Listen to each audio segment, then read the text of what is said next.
What's up guys, Coach Rack here. Today I have the easy curves from Bandit Sports. Hitting the off-speed pitches and hitting the breaking balls becomes even more important as you get older. So for today's video, I'm going to start by talking to you coaches and you parents. And I'm going to describe 5 different ways that you can throw the easy curves to simulate different pitches that your players might see in a game. After describing the 5 different pitches you can throw with the easy curves, I will then shift the focus to our hitters, and we'll be reviewing my best tips and tricks for hitting these 5 different off-speed pitches. Let's get it. Okay, to start, we're gonna go with the traditional curveball. So for this first pitch, this is how you're gonna hold it. Now I throw right-handed, so if you're left-handed, just kind of invert it, okay? Now for this curveball, we wanna throw it a little bit slower, so you don't feel like you need to huck it. Curveballs are usually substantially slower than the fastballs, and of the off-speed pitches that are thrown, they're usually on the slower side. So throw this one nice and easy, and you're going to have the ribs facing you. So there should be a vertical line going down the ball with the ribs closest to you. Throw it nice and easy, it should look something like this. So that's the first pitch, the curveball. The second pitch we'll be looking at is the slider. Now for the slider, you're going to hold it exactly the same way. However, for this pitch, we're gonna throw it just a little bit harder. Sliders are typically a little bit faster, and they typically have more horizontal break versus vertical break. Now, as you throw this pitch harder, it's going to break more in a horizontal fashion, which is why it's important that when we're throwing the curveball, we throw it a little softer, and then when we're throwing the slider, we throw it a little bit harder. So, throw this pitch just a little bit harder and see if we can get more of that horizontal break. Okay, so we got the curveball, we got the slider out of the way. Now let's look into the two-seam fastball. Now the two-seam fastball usually runs away from the arm side of the thrower. So for this pitch, we're actually gonna flip this around. So previously the ribs were facing you. For this pitch, we're gonna flip it the opposite direction and hold it this way. Now for this pitch, we wanna aim a little bit more on the left side of the strike zone because it's probably gonna break back to the right. Again, throw this pitch a little bit firmer as the two-seam fastball is usually thrown a little bit harder. It should look something like this. The fourth pitch that we're going to learn is a sinker. Now sinkers will either drop or run in on right-handed hitters. This sinker, however, is just going to drop. So for this one, go ahead and hold the ball right on the ribs. And our goal is to get this ball to rotate in this fashion. Basically, flat side, ribs, and so on. Try and get the ball to backspin perfectly. Now what you'll notice is, because of the wind resistance, this ball is going to kind of fall off the table.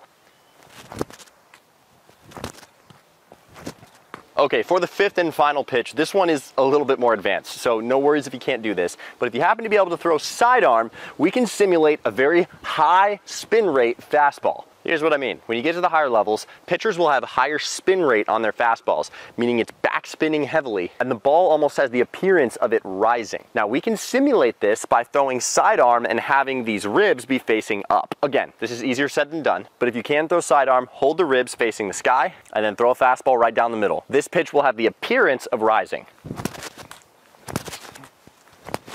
Okay, now that we know how to throw the easy curves, now it's time to hit. Okay, now let's talk hitting. I'm gonna give you the 5 keys to hit the 5 pitches that we just talked about. So let's start with that curveball, that 12-6 high breaking curveball. Now, if you're a right-handed hitter and you're facing a right-handed curveball, we want to look for the pitch that starts up. If the pitch starts up in the zone, then it's likely that it will break down into the strike zone. Now, the key to hitting the curveball is staying down. That's the key, stay down. When you see this ball pop up out of the pitcher's hand, it's our gut reaction to want to go up and get it. And when we come up out of our legs, we lose our ability to hit the curveball. So that's the key to the curveball. Stay down, stay in your legs. Number 2, we got the slider. Now the slider should start somewhere around your hip and swing across and break into the strike zone. Now the key to hitting the slider, stand your ground. This pitch is going to be sharp and it's going to start right at your hip. So everything in your body is going to tell you pull away. This is where we have to fight this urge as a hitter, and especially on the slider, we have to stand our ground. Next up, we got the two-seamer.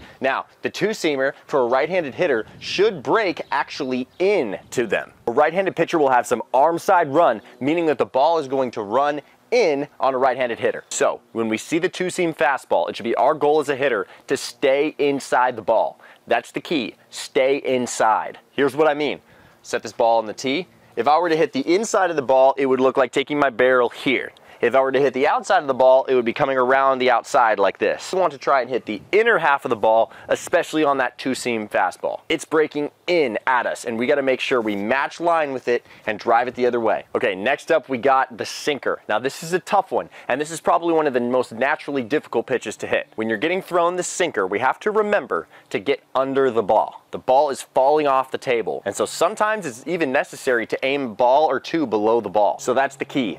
Get under it. It's likely that on this sinker we need to aim below where we think we actually need to aim. The final pitch we're looking at is the fastball, that high spin rate elevated fastball. Now for this pitch we actually want to think the exact opposite. Fastballs with a higher spin rate tend to have the appearance of rising into the strike zone. So many hitters will see this pitch and either miss completely or pop it straight up in the air. Now for this pitch, our key, get on top. If we look for this pitch up in the zone, it's probably not going to be a strike. So look for the pitch that starts middle to down, and then we want to try and get above the baseball. Now, if you're not right-handed, all of these same principles still apply. I myself am left-handed, but it's important that we know the way that the baseball breaks, depending on the pitcher and depending on the type of off-speed pitch. All of these are variables that are important to know as a hitter. So find someone to throw you these easy curves, and let's master that off-speed pitch. I'm Coach Rack. Let's grow.